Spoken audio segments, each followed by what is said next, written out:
आज के इस भौतिक युग में कौन सफल होना नहीं चाहता। यश मान सम्मान की प्राप्ति हर कोई चाहता है, पर वक्त एक सा नहीं रहता। कभी ग्रह दशा आपके अनुकूल होती है, कभी ग्रह दशा आपके प्रतिकूल होती है।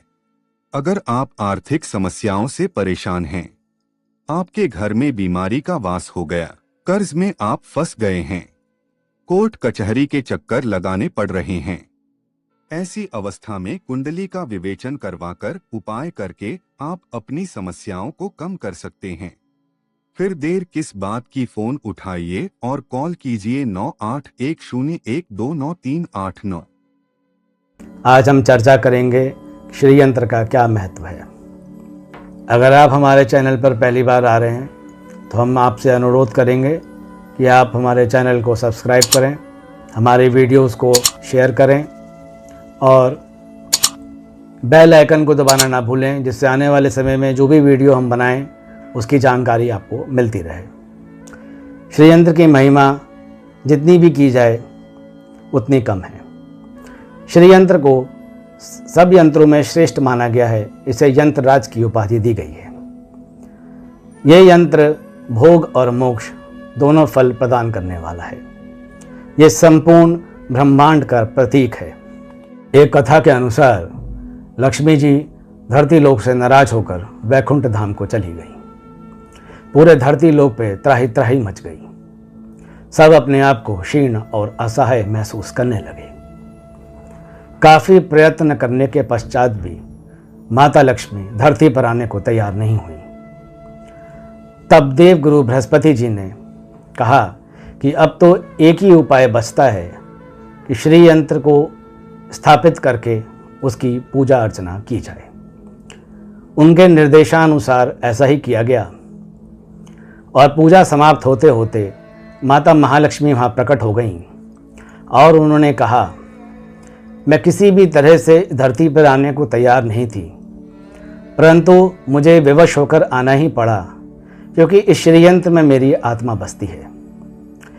इस कथा का महात्म्य आप इस प्रकार से समझ सकते हैं कि महालक्ष्मी को प्रसन्न करने का श्रीयंत्र एक उत्तम साधन है।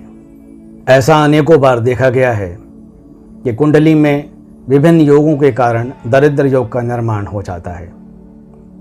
लाभेश या धनेश छठे भाव, 8वें भाव, 12वें भाव में चला जाए या नीच राशि में बैठा हो, शनि राहु केतु से दृष्ट हो अथवा साथ में बैठा हो, अथवा देव गुरु बृहस्पति जो धन के कारक माने गए हैं नीच राशि में बैठे हों, कुंडली में ऐसे योग हों जिनसे कर्ज लेने पर जातक विवश हो जाता हो, कुंडली में ऐसे योग हों जहां बीमारी पीछा ना छोड़ती हो, आए दिन कुछ ना कुछ मुसीबत लगी ही रहती हो। जब इस तरह की कुंडलियों में योगों का निर्माण होता है तब एक अत्यंत श्रेष्ठ उपाय है श्रीयंत्र की साधना, जो कि समस्त प्रकार की मुसीबतों से छुटकारा पाने का एक अत्यंत श्रेष्ठ साधन है। यंत्र का प्रयोग अलक्ष्मी के परिहार को और लक्ष्मी की कृपा प्राप्ति के लिए एक श्रेष्ठ साधन है। श्रीयंत्र की साधना करने से स्वास्थ्य लाभ, ऋण मुक्ति, समृद्धि, ऐश्वर्यों की प्राप्ति होती है। धीरे धीरे जातक सफलता के मार्ग पर चलने लग जाता है। श्री सूक्त की 8वीं ऋचा में वर्णन है, शुद्ध पिपासा मलान ज्येष्ठाम अलक्ष्मीम नासयाम में हम, अर्थात भूख और प्यास से विकल और मलिन स्वरूपिणी अलक्ष्मी का मैं नाश करता हूँ।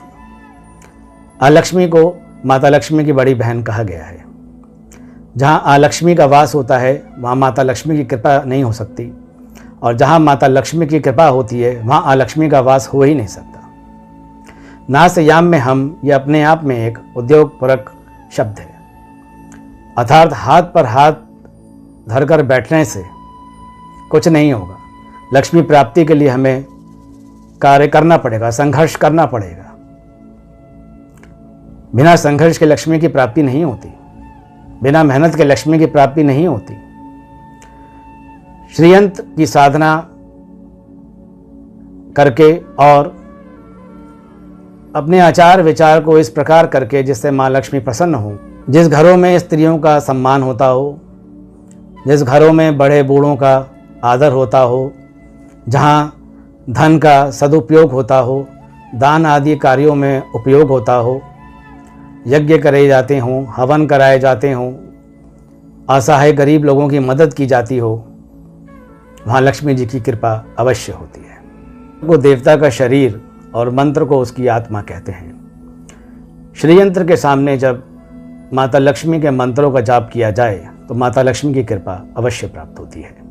श्री यंत्र खरीदते वक्त इस बात का विशेष ध्यान दिया जाना चाहिए कि जो श्री यंत्र की ज्योमेट्री है वह बिल्कुल ठीक हो। और दूसरी बात, श्री यंत्र की प्राण प्रतिष्ठा जरूर होनी चाहिए। जब आप ठीक ज्योमेट्री वाले प्राण प्रतिष्ठित श्री यंत्र को अपने घर में स्थापित करते हैं तो यह अनुकूल फल देना प्रारंभ कर देता है। यंत्र को आप किसी भी शुभ मुहूर्त में अपने पूजा स्थान में स्थापित कर सकते हैं। शुक्ल पक्ष के किसी भी शुक्रवार को आप इसकी स्थापना कर सकते हैं। साल में जो 4 नवरात्रि आती हैं उनमें आप श्री यंत्र की स्थापना कर सकते हैं। धन त्रयोदशी को आप इस यंत्र की स्थापना कर सकते हैं। अक्षय तृतीया को आप इस यंत्र की स्थापना कर सकते हैं। पूर्णिमा के दिन भी आप इस यंत्र की स्थापना कर सकते हैं। और अगर जब आप स्थापित करें उस समय अगर शुक्र की ही होरा चल रही हो तो यह और श्रेष्ठ होता है। पुष्य नक्षत्र में भी आप इस यंत्र की स्थापना कर सकते हैं। किसी भी शुभ मुहूर्त में श्री यंत्र को स्थापित कर नित्य आप श्री यंत्र के सामने दीपक जलाएं, अगरबत्ती जलाएं, पुष्प की माला चढ़ाएं, नैवेद्य अर्पित करें और माता लक्ष्मी के मंत्रों का जाप करें। विशेष अवसरों पर जैसे अक्षय तृतीया, दिवाली पर्व पर आप दूध, दही, मधु, घी, पंचामृत, शक्कर, केसर, फलों के रसों से, गन्ने के रस से आप अभिषेक भी कर सकते हैं। प्रत्येक द्रव्य के अभिषेक का अपना अलग महत्व है। श्री यंत्र एक विस्तृत विषय है। आने वाले वीडियो में हम इसकी संरचना पर चर्चा करेंगे। श्री यंत्र कितने प्रकार के आते हैं हम इसके बारे में चर्चा करेंगे। श्री यंत्र के सामने किस प्रकार मंत्रोच्चारण करना चाहिए, किस प्रकार की साधना करनी चाहिए, उसका भी हम चर्चा करेंगे।